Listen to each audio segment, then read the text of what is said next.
საიდან მოყავდათ კადრები. საკადრო პოლიტიკოი ერთი. საიდან უნდა ავიყვანო კადრები, ქუჩიდან ხო არ ავიყვან, აგერ არის ახალგაზრდული ორგანიზაცია კომკავშირი.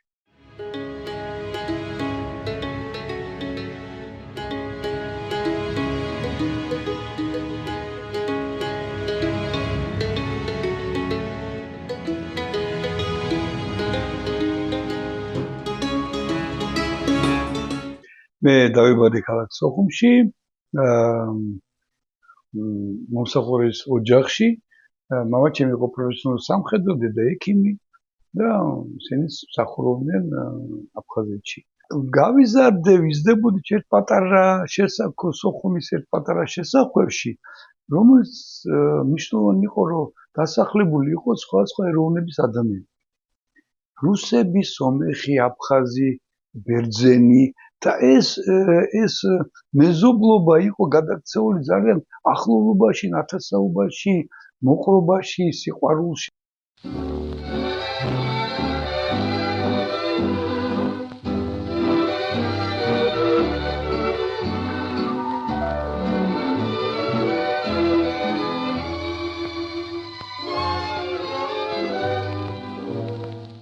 იქ ვისწავლეთ ჩვენ მეგობრობა, ამხანაგობა, ძველბიჭობა, საქმესთან ურთიერთობა, როგორ არის საჭირო გოგოებთან ურთიერთობა, კაცობა და ასე შემდეგ.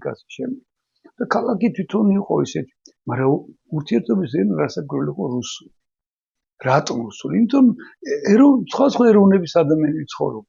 ოჯახში რასაკვირველია, ყველამ საუბრობთ ქართულად, ქართული ადაწესები, ყველაფერი, მაგრამ გარეთ გამოსვლისას წესი იყო რუსული საუბარი მაინც.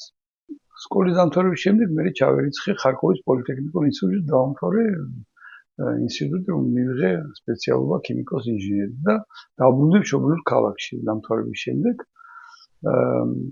და საწარმოში დავიწყე მუშაობა რიგით თანამშრომლად, რიგითი რანგის ინჟინრად და ჩავერთე კიდე საზოგადოებრივ საქმიანობაში. საზოგადოებრივ საქმიანობა მაშინ იფრთხილებოდა საზოგადოებრივ პოლიტიკური საქმიანობა, ეს იყო კომკავშირი. ჯერ ამირჩიეს საწარმოში კომკავშირის დივნად. პირველად ორგანიზაცია იყო. პირველად ორგანიზაცია ყავდა ყველა დივანი. ამირჩიეს და მეც დავთვალე რატომ. ეს იყო შესაძლებლობა ჩემი საინჟინრო გარდა დრო მქონდა ახალგაზრდა სამსები მინდა რაღაც გავაშენო, დავანგრიო ძველი ახალი ავაშენო რაღაცა მივცი ახალგაზრდებს. ხშირად იყო დანაშაულ ჩადიოდნენ, ნარკომანია იყო, შეიძლება ისინი მოწყვეტილი ყოფილიყო და შევქმნით საწარმო შევქმნით მუსიკალური ანსამბლი მაგალითად. მოიპოვე დაფინანსება პროკავშირი და საიდანღაც და რაღაც ინსტრუმენტები შევიძინე და ამას ეს ყველაფერი დაინახეს და მე ძალიან ბევრი შემოთავაზება იყო ადგილობრივი რაიონული კომკავშირის რაიონიდან უფრო მაღალ საფეხურზე. ძალიან ბევრი ოჯახში იყო კამათი, მსჯელობა, ამ გზას წავიდე, ამ გზით საჭიროა წავიდე თუ არა და ასე შემდეგ, მაგრამ მაინც იმ ეტაპისათვის მაინც გადავწყვიტეთ, რომ მოდით მოვსინჯავ იქ როგორ არის და ასე შემდეგ. მაინც ვერ ხედავდი მართალი გითხრათ საწარმოში კიდე ჩემ პერსპექტივას თავიდან, იმიტომ რომ ხედავ რომ ყველა არიან ჩაჭიდებული თავის საქმე, ძველი კადრები არიან იქ უკვე მუშაობენ, ინჟინერები და პენსიამდე, პენსია და ასე შემდეგ, კლანური რაღაცები იყო და ვერ ხედავ პერსპექტივას. ეს გზა აღმოჩნდა მეტნაკლებად ისეთ და მართლაც ამ გზით დავიწყე. და იქ დავინახე ბევრი უარყოფით და ბევრი დადებითი რაღაცები ჯერ ადამიანებში. შემთხვევითი ადამიანები ხდებოდნენ ძალიან ბევრი, კარიერისტები იყვნენ და არა გულით ის მუშაობდა. ახალგაზრდა ორგანიზაციაში მეკთრები არ იყო, კომკავშირი არ იყო ესეთი, ფულთან კავშირში არ ქონდა ეს არის არ ჩვენ უფრო ღონისძიებები ჩატარება, პატრიოტული რაღაცები გაკეთება, მონაწილეობა დემონსტრაციებზე.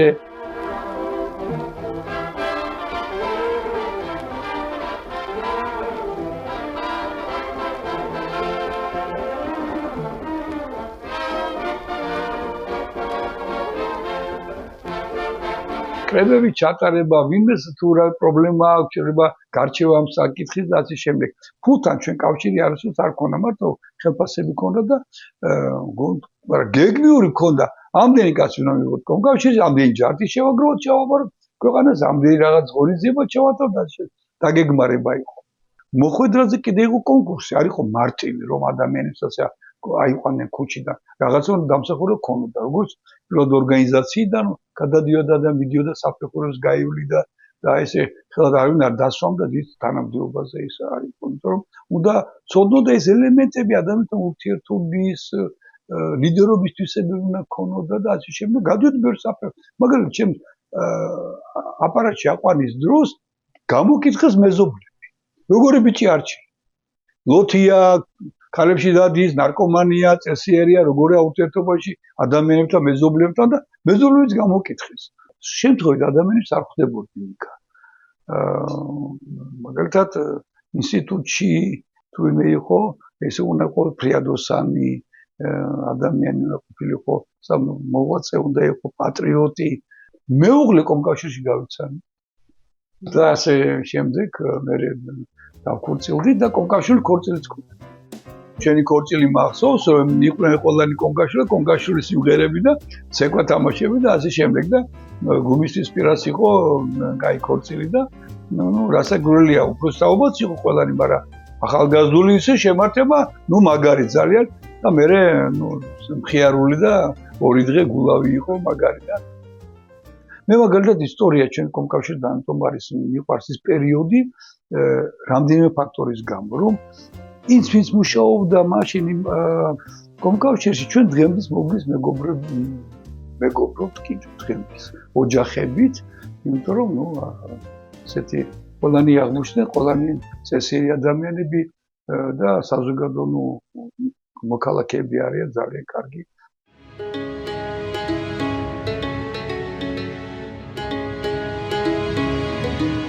მნიშვნელოვანია რომ ჩვენც დღემდე ვინც აი ამ შეიძლება არ არის ახლა იხსენებენ კომკავშირს, მას თქონა დადებით და უარყოფითი ბევრი რაღაცები.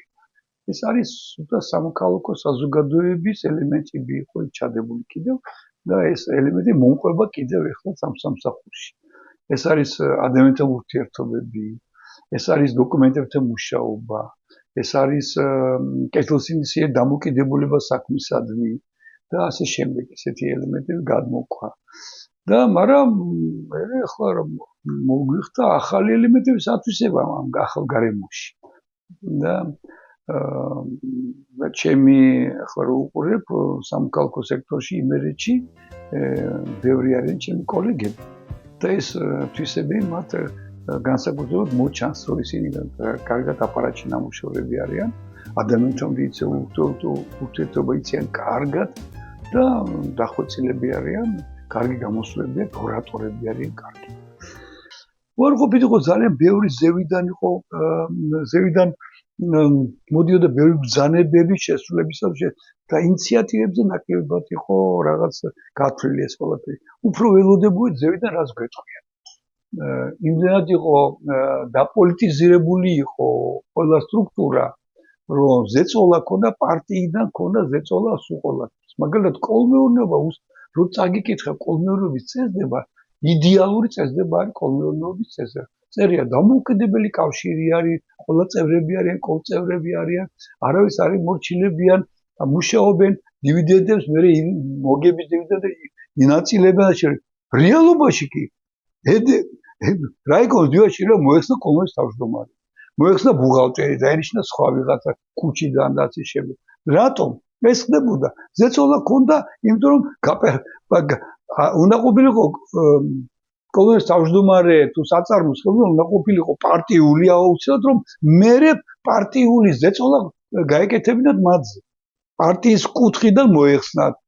შედარება არ არის, თინა პოლიტიკა შენ არ ქონა უფლება რიგით ადამიანს ვიღაცა პროტესტებინა რაღაც საკითხი. შეიძლება და მაგრამ კომუნისტები არ იყვნენ სულ ლენჩები. ისინი კონფერენციაზე ხშირად ავალებდნენ, ბატონ მამუკა, შენ ეს კრიტიკა უნდა მითხრა, შენ ეს კრიტიკა უნდა მითხრა და კრიტიკა, მაგრამ ფორმალური კრიტიკაში ამბობდნენ, რომ აი რაღაცა იქ გუშინ რაღაც მოხდა ასე შემდეგ. და დღეს აბსოლუტურად სხვა სიტუაცია და შეიძლება დღეს ადამიანებს აქვს შესაძლებლობა გამოთქვას თავისი პროტესტი, გამოთქვას თავისუფალი პროტესტი თქვას, გამოვიდეს თქვას, გამოვიდეს ტელევიზიები როგორი იყო 11 საათზე იკეთებოდა ტელევიზია. მორჩა, ტელევიზია უნდა დაწვე. მორჩა, დღეს თუ ტელევიზიები ძალიან ერთი მხრივ ძალიან რადიკალურები არიან. ეს ტელევიზიები ძალიან არ მინდა პოლიტიკოსი, არ მინდა ეს პოლიტიკოსი, მაგრამ ერთს მოусვენ ძალიან აყვეებულია, მეორეს მოусვენ ვიქცევით, ხო და რადიკალში არიან დაპირისპირებადი არის, მაგრამ ადამიანებს აქვს შესაძლებლობა გამოთქვან თავეთი აზრი და უფლებები თავენ დაიცვან უფრო მარტივად, ვიდრე ადრე იყო. იქ ესე გაგაფუჭებდნენ როგორც არაფერი ისე და ამიტომ მივდევდი, მიდიოდი დადგენილებები რო იყო, რასაც დაადგენდა კომუნისტური პარტია, იმის უნდა წასულიყო ის ზუსტად და გეხსენებინა ყველაფერი.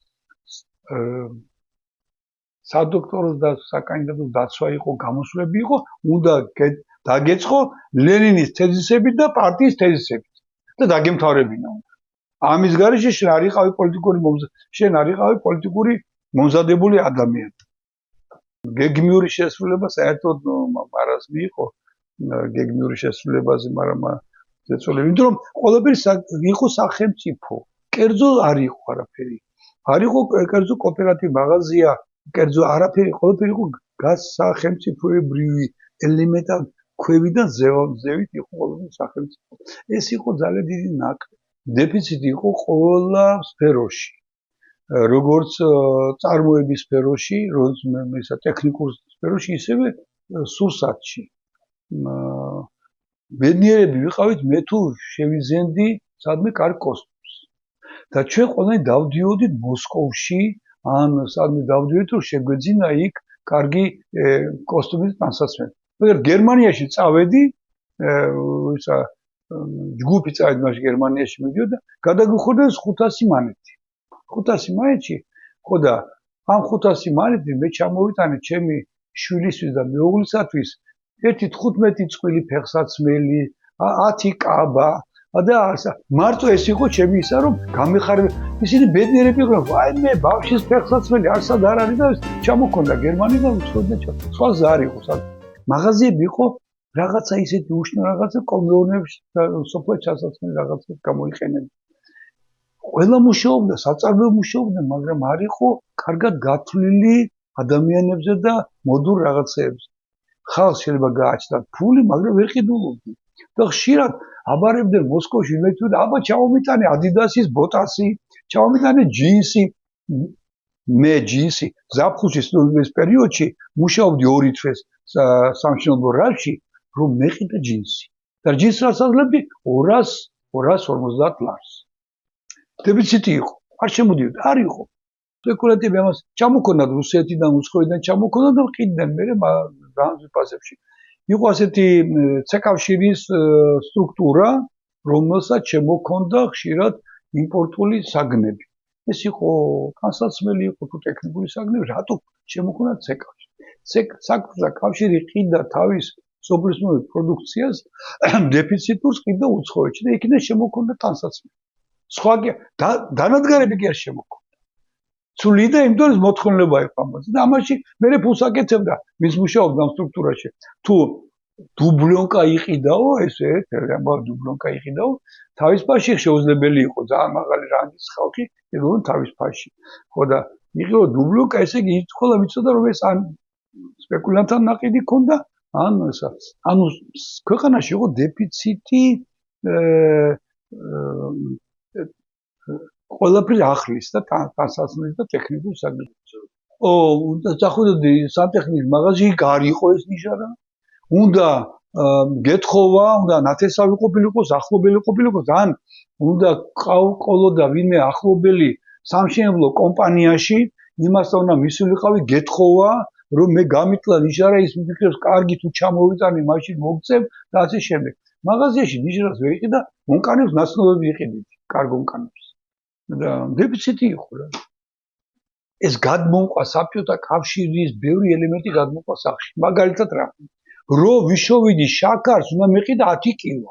იმიტომ რომ მეშინოდა რომ აღარ იყო და მომაკ 10 კილო დღესაც შაქარი. კარაგი 2 კილო. მეუბნებიან სახში რატო მოგაქეს? რატო მოგაქ? კი მეს, მაგრამ აი ჩვევა საბჭოთა გადმოგაქ, უნდა ესე იგი სახში ზაპასები უნდა იყოს, უნდა ვიყიდო ბევრი პური, უნდა ბევრი შაქარი, ბევრი ყავა, ხო და ამიტომ ეს არის ელემენტი გადმოყვა საბჭოთა ცუდი. ხო და არ დავყვა სავსეა ყველაფერი რატო ყიდულობ? აი ფული მაგ და ხო და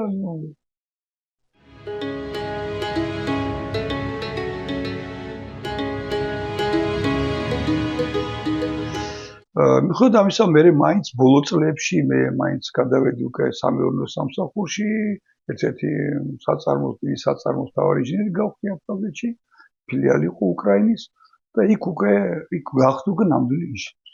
იქ გავხდი უკვე საწარმოში. იქ ვიგრძენი, იმიტომ რომ ის საწარმოს უცხოა. საწარმოს ქონა ძალიან დიდი პოტენციალი განვითარების, იმიტომ რომ დიდი სამეცნიერო დიდი ცენტრი იყო სათავეში. და ეს მეცნიერები მუშაობდნენ ძალიან ელექტრონულ წარმოებაზე, რომ გადასულიყვნენ და ეს კარგი იყო ძალიან, მეორე ეტაპი უნდა ყოფილიყო ასე. ეს ყველაფერი დაიშალა სამწუხაროდ ეს ყველაფერი. ხო და მაინც ის საინჟინრო კუთხით ეხლა მაინც არ ვეშვები, რომ მინდა საწარმო პატარა გავაკეთე, იმიტომ სოციალურ საწარმოში ვქენით ეხლა რაღაცა მოკვა, სოფლის მეურნეობა არის თუ რაღაცა არის და მაინც რაღაცას ვაკეთებთ, რომ რაღაცა პროდუქცია შევქვა. ეხლა თქვენ იყოფებით ჩვენი ორგანიზაციის IP ფონდ აფხენტერკონტი სოციალურ საწარმოში, რომელიც დაფუძნებული 2017 წელს და ის აწარმოებს სოფლის მეურნეო პროდუქტების წარმოებას და გადამუშავებას. საწარმოში დასაქმებულები არიან სოციალურად დაუცველი აფხაზეთი იძულებით გადაურებული პირები, ასევე კონფლიქტის შედეგად დაზრალებული ადამიანები. ისეთი პროდუქტის წარმოება გადაუწყოთ, რომელიც მოთხოვნადია და საკმაოდ კარგია, უყვარს ბავშვებს, მოზარდებს და ყველა ხალხს. ეს არის მარწყვი. გამოყენებულია წვეთოვანი მორწყვის სისტემა, კომპოსტი კარგი, ორგანულია, პროდუქცია არის სუფთა ეკოლოგიური. მთავარი მომხმარებელი არის ნიკია ქუთაისში, ნიკიას საბიტუმო ბაზარი არის და მეორე არის ეგრეთ წოდებული მეტორტეები, რომელსაც ტორტ ნამსხვრევს აკეთებენ. მე ვფიქრობ, ცხოვრება უფრო დაძაბულია, მაგრამ უფრო შესაძლებლობები უფრო მეტი არის. შრომისათვის. მაშინ ზევიდან კარნახობდნენ, შენ წყნარად ცხოვრობდი. გითხრეს ეს ნაწილი გამოუშვი, ეს დაზგა მოიწანე, დაშტამპე, ჩააბარე, გათავდა ფიზბოლის ხელფასი აი. მარტივია. დღეს როცა შენ რამის გაკეთება გინდა, უნდა დაიწყო არის თუ არა მოთხოვნა ბაზარზე, როგორია სიტუაცია, დაზგა დანადგარები გააქვს თუ არა, პირობები გააქვს თუ არა, შექმნა ეს და შემდეგ ყველგან ეს უნდა გაიარო. და მარტივი არ არის ეხლა შექმნა, მაგრამ შენ დამოუკიდებლად და შემოქმედებლად შეიძლება მიუდგე იმ საქმის წარმოება, რაც და მიაღწევ თუ კარგად დაგეგმე ეს ყველაფერი. მაგრამ ამ სიტუაციაში შენ მეტი ფიქრი გაქვს. მეც ვფიქრობ, რა გააკეთო, მარწყვის მაგალითი მოგიყვანეთ, ხო? იმიტომ ჩვენ სოციალურ საწარმოში გადავწყვეტ, რომ მათ ძალიან დიდი პერსპექტივა, იმიტომ რომ ვერ ვაწარმოებ ჩვენ საკმაოდ რაოდენობით და დეფიციტია. შეიძლება მეტორტეები გთხოვენ, რომ მოდიან და გეუბნებიან, რამდენსაც მოგცემთ, იმდეს ვიყიდ. წარმოიდგინეთ. სამწუხაროდ ჩემმა თაობა მოყვა, ჩვენ დავიბადეთ, გავიზარდეთ, დავაშკაცდით ამ საბჭოთა პერიოდში. მაგრამ მოხდა, რომ ორმაგად მოხდა ჩვენი განვიცადეთ ეს პირველი რომ დაიშალა საბჭოთა კავშირი, ეს იყო ძალიან მტკივნეული, მტკივნეულად იყო მოხდა კონფლიქტები, შიდა კონფლიქტები, ასე შემდეგ. მე ამას დაემატა აფხაზეთის კონფლიქტი და ორმაგად მძიმე სიტუაციაში აღმოჩნდით ჩვენ. და მაგრამ ახლა ვინც მაგრალი აღმოჩნდა, ამ დარც არ გადაყვა პირიქით, უფრო ამ ექსტრემალურ სიტუაციაში მოგვიხდა უფრო მობილიზება და მობილიზებულები ვიყავით ყველანი, რომ უფრო გადარჩენილიყავით.